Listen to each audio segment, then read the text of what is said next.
ya he escrito, pero no alfa. En alfa, Donostia. Vale. Gracias, Nerea.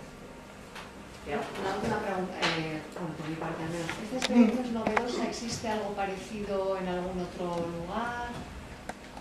No, la utilización de tablet ya se ha empezado a utilizar hace yo creo que 1 año o 2 años ya se empiezan a utilizar tablets para este cometido. Sí. Lo que ocurre es que las tablets han cambiado y ahora cada vez te dan más prestaciones para poder hacerlo. No hacemos nosotros, no somos los primeros en hacer esto, sino que hay otras personas, otras instituciones que empezaron a hacer. Lo que nosotros planteamos es un uso concreto de esto y es una aplicación concreta, ¿no? Que es la que recogemos en el proyecto.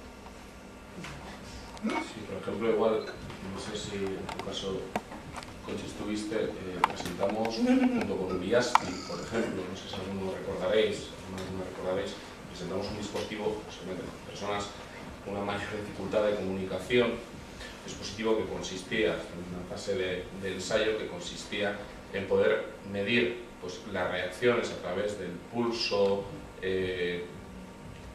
y medir pues, si lo que como interactuabas con la persona era positivo o negativo, lo sentía como positivo y negativo. Hicimos una presentación de la mano de las personas de Uriaspi, las personas que estaban desarrollando el dispositivo.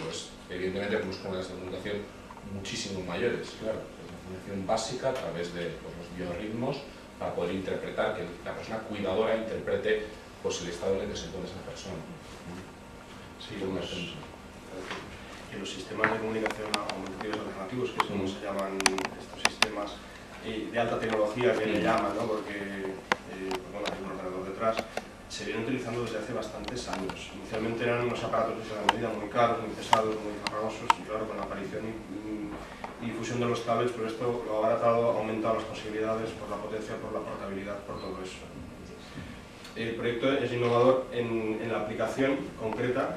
Creo recordar que hay otro proyecto en Badajoz de videoconferencia, pero tiene otra orientación, es más para con las familias, ¿no? Aquí es para la autodeterminación de los propios usuarios en el centro, que eso es un hecho singular y innovador en el proyecto. Eso es lo que valorasteis también. Eso es. Gracias.